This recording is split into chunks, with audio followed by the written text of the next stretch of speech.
David Stone had worked as a council archivist for 30 years, but he had never seen files this old or this heavily protected. His hands shook as he entered the special access codes that only 5 people in the entire galaxy were allowed to use. The computer screen flickered, and ancient symbols appeared that hadn't been seen for 50,000 years. The Precursor Emergency Directive made his blood run cold. These weren't just old records. They were warnings left by a civilization so advanced that the current galactic powers looked like children playing with toys in comparison. The message was written in dozens of languages, but the meaning was crystal clear in every single one. When the fire touched are born among the children of Earth, all must be hidden. The awakening begins. What sleeps in their blood will rise when the darkness returns. Guard this secret with your lives, for the fate of all worlds depends on it. David read the directive 3 times before the full weight of it hit him. Humanity wasn't just another species that had recently joined the galactic community. They were something much more dangerous and much more important than anyone realized. Meanwhile, on Research Station Omega 9, Dr. Rebecca Hayes was discovering just how dangerous Subject Alpha 7 could be.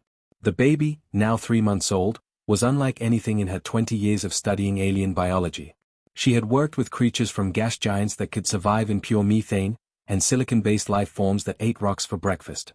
But nothing had prepared her for this human child. When Alpha 7 cried, which thankfully wasn't often, the sound waves were so powerful they could shatter reinforced glass designed to withstand meteor impacts.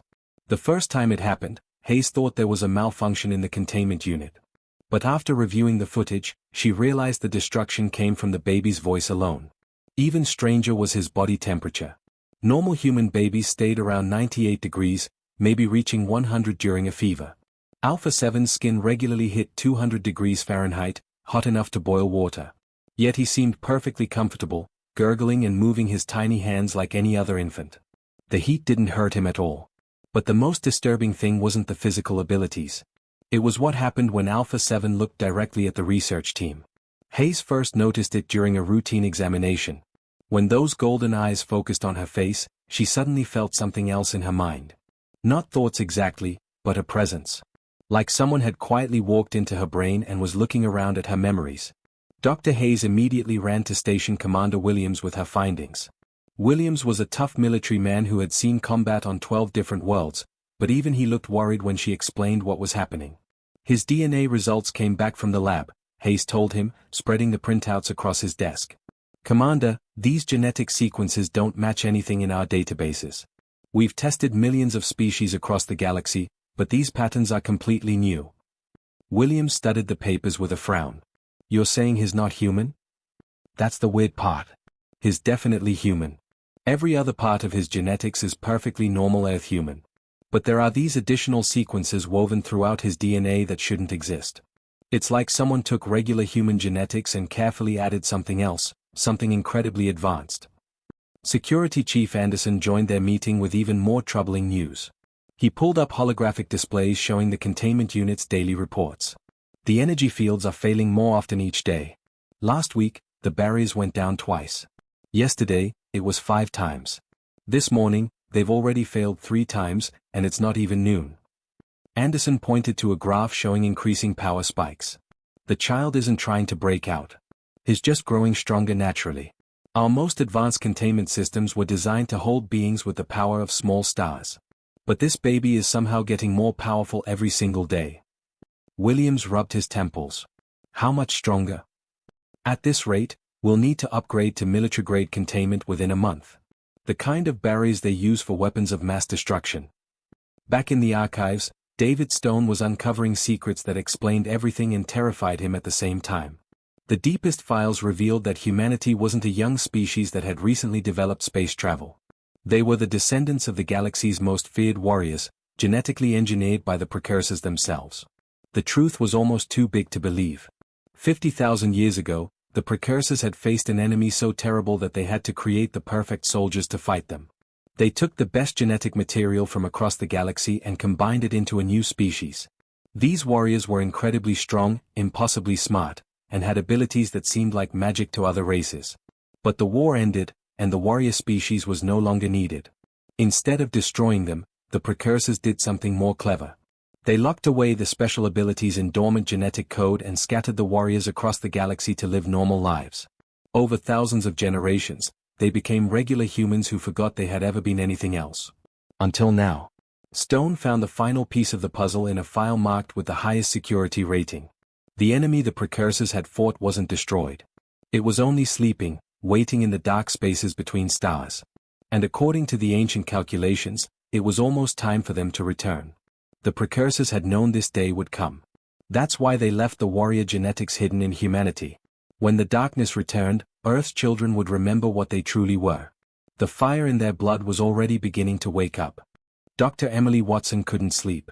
Every night for 6 months, she saw those golden eyes staring at her from the darkness. She had tried to convince herself it was just a strange medical case, but deep down she knew something terrible had happened to baby Michael Carter. The melted door handle haunted her dreams, and she couldn't shake the feeling that she had failed to protect an innocent child. Her investigation started small. Emily began asking quiet questions around the medical center, checking old records, and talking to other doctors. Most people told her to forget about it and move on, but she couldn't let it go. Something inside her refused to give up. That's how she found Mark Thompson. Mark was a maintenance worker at the colony's power plant, a quiet man who kept to himself. But when Emily mentioned the Carter baby during a chance conversation at a local coffee shop, Mark's face went completely white. His hands started shaking so badly he spilled his drink all over the table. "You saw one too," he whispered, looking around to make sure nobody was listening.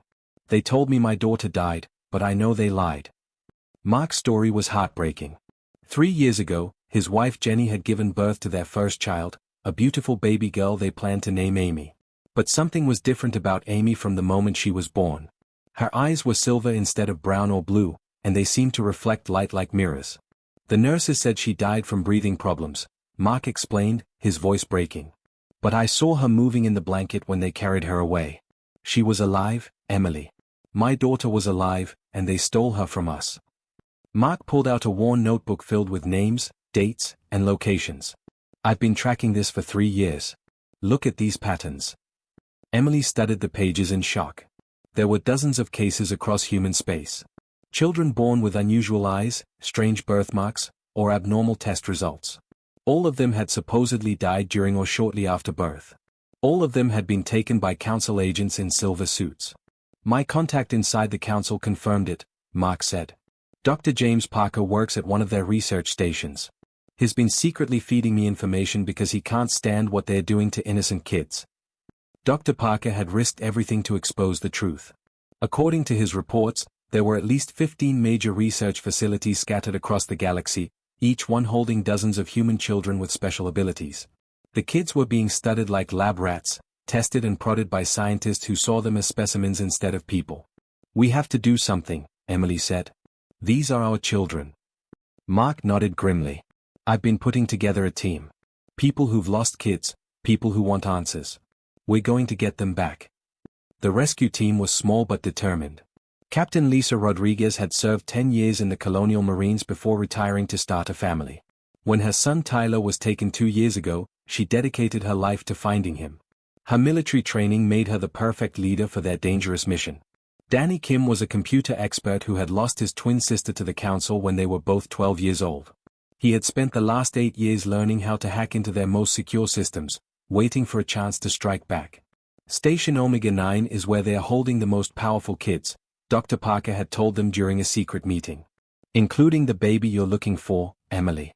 He's grown into a toddler now, but his abilities are getting stronger every day." The rescue mission was incredibly risky. Station Omega 9 was heavily guarded and located in deep space where no one could hear them scream. But they had one advantage: Danny had found a security weakness during shift changes when the guards were distracted. They approached the station in a stolen cargo ship, hiding among routine supply deliveries. Danny's hacking skills got them through the outer security, while Lisa's military experience guided them through the corridors without being detected. What they found inside was worse than their worst nightmares. The children were locked in individual containment cells that looked more like prison chambers than hospital rooms.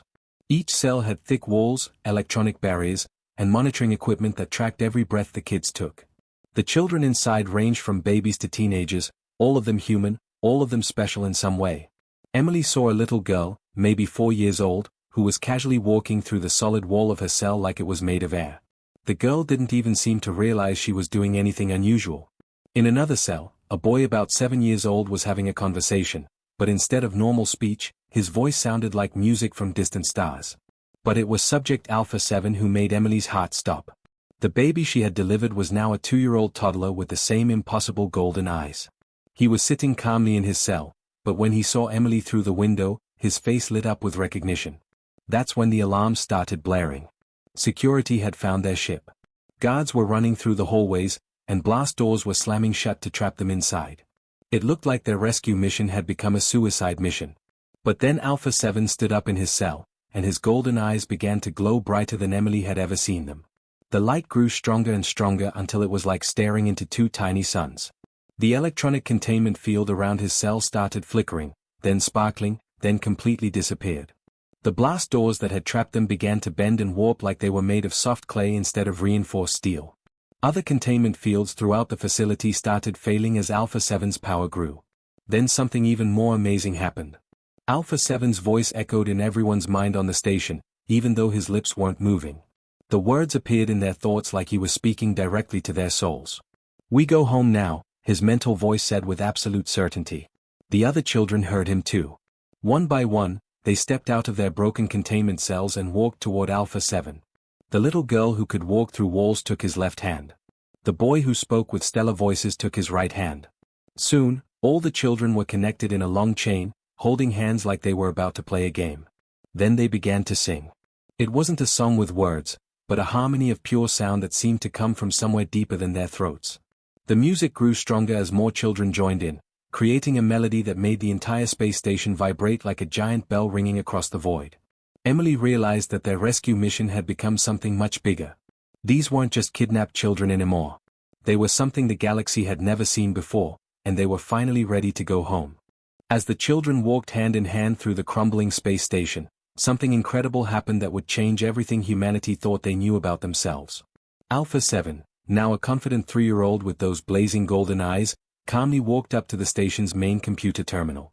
The massive computer system was protected by dozens of security layers that would take expert hackers months to break through. But Alpha 7 simply placed his small hand on the screen, and his palm began to glow with warm light. Within seconds, terabytes of classified information started flowing directly into his mind and then spreading to every computer system on the station. Emily Watson watched in amazement as files that had been hidden for thousands of years suddenly appeared on screens throughout the facility. Documents marked with security levels so high that most council members had never seen them were now being downloaded and copied at impossible speeds. Dr. James Parker, the council scientist who had risked his life to help them, stared at the flooding data with his mouth hanging open. "This is impossible," he whispered. "These files are locked behind quantum encryption. It would take our best computers a century to crack even one of these documents." But Alpha 7 just smiled and kept his glowing hand pressed against the screen. More and more information poured out like water from a broken dam. Ancient star charts, genetic research spanning millions of years, and most shocking of all, the complete history of humanity's true origins. After they escaped the station and reached safety, Dr. Parker spent 3 sleepless days decoding what Alpha 7 had downloaded. When he finally called together the resistance leaders, his face was pale with shock and wonder. Emily, Mark Thompson, Captain Lisa Rodriguez, Danny Kim, and a dozen other parents who had lost children gathered in a hidden warehouse on the edge of New Haven Colony. The room was filled with computer screens showing the stolen files, and the truth they revealed was bigger than anyone had imagined. "Everything we've been taught about human history is a lie," Dr. Parker began, his voice shaking. "The precursors didn't disappear 50,000 years ago. They didn't die out or leave the galaxy. They evolved into something beyond physical form and became part of other species." He pulled up a holographic display showing human DNA alongside genetic patterns from dozens of other alien races. "Look at these comparisons. Humanity didn't develop naturally on Earth. You were created by the precursors as their ultimate warriors, designed to protect the galaxy from an ancient threat." Mark Thompson leaned forward, hardly believing what he was hearing. "Are you saying we're not really human?" "You're human," Parker explained. "But you're also something much more. The precursors took the best genetic traits from every advanced species they had ever encountered and wove them together into a new kind of being. Humans were meant to be the galaxy's guardians." Captain Rodriguez studied the genetic charts with her military training. "Then why don't all humans have these abilities? Why are only some children showing these powers?" Dr. Parker's expression grew dark. Because the Council has been suppressing your species for thousands of years. They made a deal with something called the Devourers, an ancient enemy that the Precursors originally created you to fight. The room fell silent as the full horror of the betrayal sank in. The Council, which was supposed to protect and guide younger species, had been deliberately keeping humanity weak and unaware of their true nature. The Devourers are coming back, Parker continued. The ancient texts say they return every 50,000 years to consume entire star systems. The Council thinks that if they keep humanity suppressed and offer them your world as tribute, the Devourers will spare the rest of the galaxy. Emily felt sick to her stomach. They are planning to sacrifice Earth to save themselves.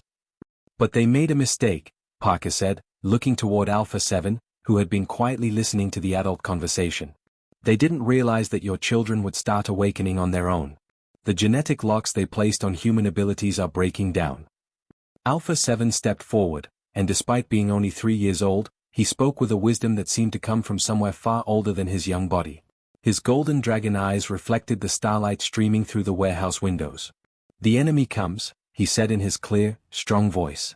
But the fire in our blood remembers what we truly are. The songs our ancestors sang are waking up inside us. We are ready to be what we were always meant to be. As if responding to his words, reports began flooding in from across human space. Children on dozens of different worlds were suddenly manifesting incredible abilities. A 5-year-old girl on Mars colony could move objects with her mind. Twin boys on Europa were speaking directly into people's thoughts. A teenager on the mining station at Titan had accidentally melted through 6 feet of solid rock. The Council's suppression was failing everywhere at once. The dragon heritage locked in human genetics was finally breaking free, and nothing could stop it. Danny Kim, monitoring communications from his portable computer setup, looked up with excitement and fear in his eyes. It's happening everywhere. Thousands of kids are showing abilities. The Council is panicking. They are sending ships to try to contain the situation, but there are too many cases to handle. Captain Rodriguez checked her military contacts and found similar reports from every human settlement in known space. My old unit is reporting strange phenomena on 3 different worlds. Children are displaying combat abilities that our soldiers can't explain or counter. But in the dark spaces between the stars, something ancient and terrible had heard the children's song during their escape from the research station. The harmony that had rung through space like a bell had traveled farther than anyone realized, reaching creatures that had been sleeping in the void for 50 millennia. The Devourers had been waiting for this moment. They had heard similar songs before, long ago, when the Precursors' warriors had first awakened. But this time, they were ready. Massive forms began stirring in the deep darkness between galaxies, and hungry eyes older than most stars turned their attention toward the small blue world where the dragon children were finally remembering how to breathe fire. The war that had been delayed for 50,000 years was about to begin again. Dr. Emily Watson had delivered hundreds of babies in her 20 years as a doctor, but nothing prepared her for what happened that cold morning on New Haven Colony. The delivery seemed normal at first. Lisa Carter pushed through the final contractions while her husband Tom held her hand, both of them excited to meet their first child. When the baby finally came out, Emily cleaned him off and wrapped him in a soft blanket. Everything looked perfect. 10 fingers, 10 toes, healthy pink skin. But then the baby opened his eyes. Emily gasped and nearly dropped him. Instead of normal human eyes, the newborn stared at her with brilliant golden orbs that had vertical slits like a snake or dragon. The eyes seemed to glow with their own inner light, and there was something else that made her skin crawl. Intelligence. This tiny baby, only minutes old, looked at her like he understood everything happening around him. Nurse Jake Miller was checking the monitors when his face went white. "Dr. Watson, you need to see this," he whispered, his voice shaking. He pointed at the neural activity screen with a trembling finger. The patterns dancing across the monitor were completely impossible. The baby's brain was showing activity levels that would literally kill a grown adult. The readings were so high they were off the charts. Emily looked back at the baby in her arms. He wasn't crying or fussing like newborns usually do. Instead, he just stared at her with those strange golden eyes, calm and quiet. Too calm. Too aware. Tom and Lisa were exhausted from the long delivery and hadn't noticed anything wrong yet. They were laughing and crying happy tears, talking about what they would name their son. Emily wanted to tell them something was different about their baby, but she didn't know how to explain what she was seeing. Before she could say anything, the lights in the medical center suddenly flickered. All the electronic equipment started making weird humming sounds. Jake's scanner began beeping wildly, showing readings that made no sense. Within 1 hour, everything changed. 3 unmarked silver ships appeared in the sky above New Haven Colony without any warning. They moved silently through the air like ghosts, casting dark shadows over the small town below. The ships landed right outside the medical center, and dozens of people in matching silver suits poured out. These weren't normal government officials. They moved like soldiers, carrying strange devices that beeped and flashed as they scanned everything around them. Their faces were hidden behind dark visors, and they spoke in clipped, emotionless voices. Agent Brooks, a tall woman with cold eyes, walked straight into the delivery room where Emily was still holding the baby. She didn't knock or ask permission. Behind her came a team of people carrying equipment Emily had never seen before. The baby's golden eyes followed every movement in the room. Emily noticed his tiny fist was getting warm against her arm, almost hot. "We're here about the birth anomaly," Agent Brooks announced. She pulled out a device that looked like a tablet and began reading from it. "All records must be sealed immediately." Tom jumped up from his chair. "What are you talking about? What anomaly? Our baby is fine." Lisa tried to sit up in bed, fear creeping into her voice. "Let me see my son. Give me my baby." Agent Brooks looked at them with what might have been pity if she were capable of feeling anything. "I'm sorry to inform you that your child died during delivery. There were complications we couldn't prevent." Emily's mouth fell open. "That's not true. The baby is right here, he's perfectly healthy." But even as she said it, she felt the baby's skin getting hotter. The golden eyes were starting to glow brighter, like 2 tiny suns burning in his small face. Agent Brooks ignored Emily completely. She gestured to her team, and they began setting up some kind of containment unit. It looked like a clear box with tubes and wires attached to it. "No," Tom shouted, trying to push past the agents. "You can't take our son. He's ours." 2 agents in silver suits grabbed Tom's arms and held him back easily. Lisa was crying now, reaching desperately toward Emily and the baby. That's when it happened. The baby's tiny fist, no bigger than a walnut, squeezed tighter against Emily's arm. The metal door handle across the room began to glow red, then orange, then white hot. Within seconds, it melted completely, dripping onto the floor like liquid metal. Everyone in the room stared in shock. The baby had barely moved, but somehow his presence had turned solid steel into puddle. Agent Brooks showed no surprise at all. "Containment Protocol 7, she said into a small device on her wrist. "Subject confirmed." They took the baby from Emily's arms before she could react. The tiny boy, now labeled Subject Alpha 7, was placed in the clear containment box. His golden eyes never stopped watching everything around him. "Please," Lisa sobbed. "Please don't take my baby." Agent Brooks handed Tom a fake death certificate. "Your son died from complications during birth. We're sorry for your loss. A memorial service will be arranged." Emily watched helplessly as they carried the containment unit toward their ship. The baby inside wasn't crying. He just kept staring at her through the clear walls with those impossible golden eyes, like he was trying to tell her something important. Within 2 hours, all the medical records were gone. The computers showed no sign that a baby had ever been born that day. Even the security cameras had been wiped clean. The only proof that any of it really happened was the puddle of melted metal on the floor where the door handle used to be. The warning sirens across New Haven Colony screamed through the morning air as massive shadows fell across the settlement.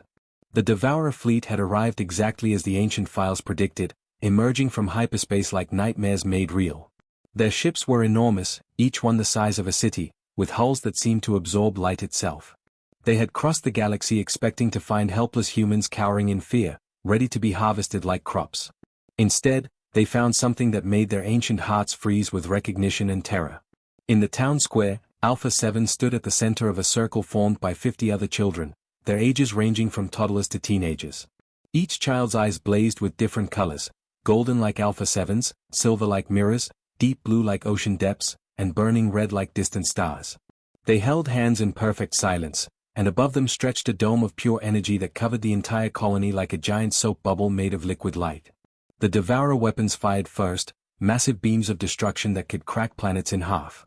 But when the energy struck the children's protective dome, it simply vanished, absorbed harmlessly into the barrier. The children didn't even flinch. They just stood there, calm and confident, like they were playing a game they had always known how to win. High above in the Council Command ship, Admiral Stevens watched the impossible scene with growing panic. He had served in the Galactic Fleet for 40 years, but nothing in his training had prepared him for what he was seeing. His most powerful weapons were useless against a group of human children standing in a town square.